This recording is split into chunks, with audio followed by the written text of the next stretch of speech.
दीदी बहुत गजब रंगोली बनाता हो बनवारी भैया। मुँह चाहिए मुँह तोहरे पे हो।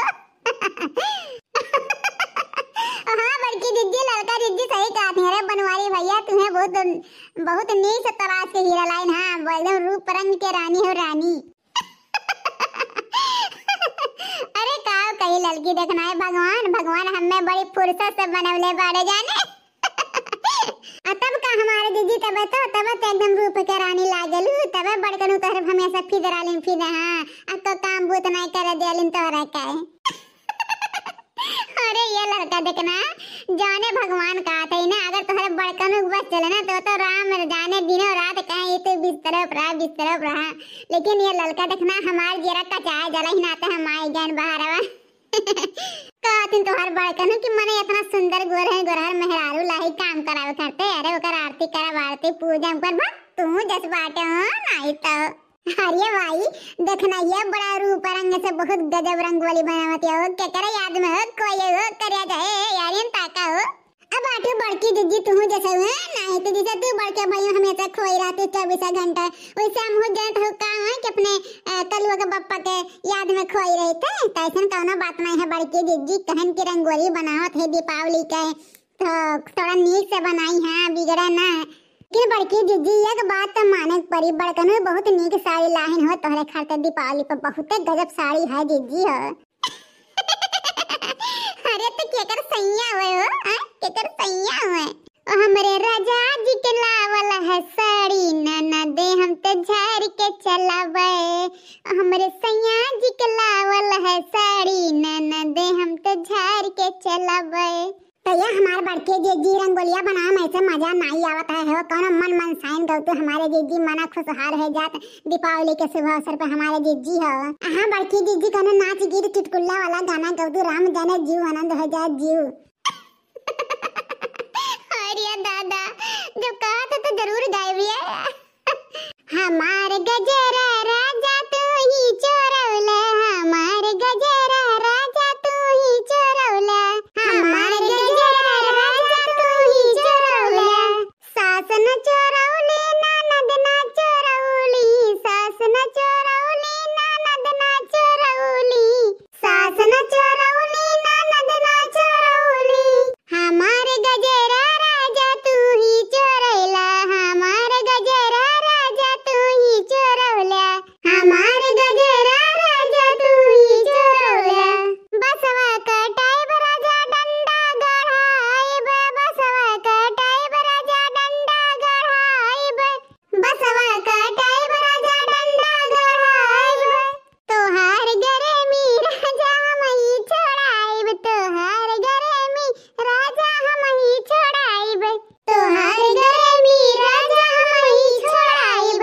हमार गजरा राजा तू ही चोरौला हमार गजरा राजा तू ही चोरौला हमार गजरा राजा तू ही चोरौला। जेठ न चोरौला जेठान न चोरौला जेठ न चोरौला जेठान न चोरौला जेठ न चोरौला जेठान न चोरौला। हमार गजरा राजा तू ही चोरौला हमार गजरा राजा तू ही चोरौला हमार गजरा राजा तू ही चोरौला। बसवा कटाइब राजा डंडा गढ़ाइब बसवा कटाइब राजा डंडा गढ़ाइब बसवा कटाइब राजा डंडा गढ़ाइब। हमार गजरा राजा तू ही चोरौला हमार गजरा राजा तू ही चोरौला हमार गजरा राजा तू ही चोरौला। अरे बड़के जीजी बड़कनो गजरा रते चुरा ले इनका हो गजरा आज नहीं लगाए मुड़ा में। अरे ये भतरा काटी तबे हम कौनो गनवा गइत नहीं माई हमार मचक्का उड़ा लागती। हां अरे हमारे जीजी एमे मचक्का के गाना बात है हो जवन चीज सच है सामने बाटे कायम मचक्का बात बाटे। अच्छा ये हमारे बड़के जीजी ऐसे कौनो और गाना गा देते हो हंसी मजाक वाला राम जाने जीव खुश हो जाए जीव। अरे ये भुगटोरी भतौर काटी है मन ये रंगोली बनाई आहू कि मजाक का गीत ना सुने आहू माई हो।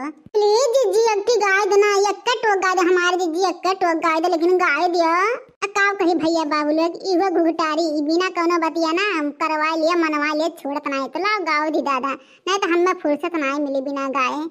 हाँ भरन गईली ना, हाँ भरन गईली ना ननदया बिना पनिया भरन गईली ना, ननदया बिना पनिया भरन गईली है।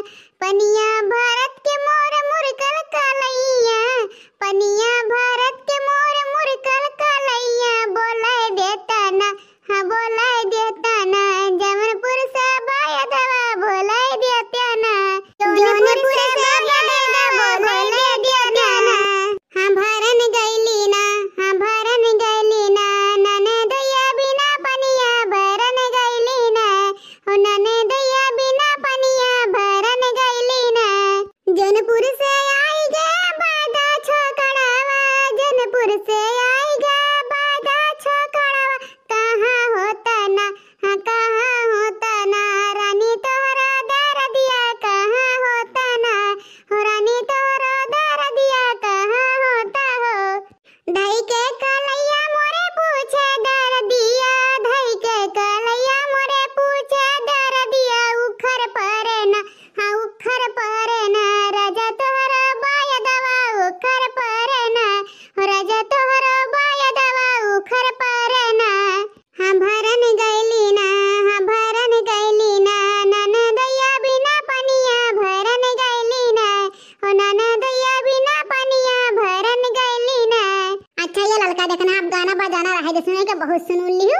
अब चला जल्दी से रंगोली बनाए के और भीतर के काम निपटा ले, खाना वाना जवन मन मेर मेर के बना के चला बनाए आवा जाई जल्दी जल्दी।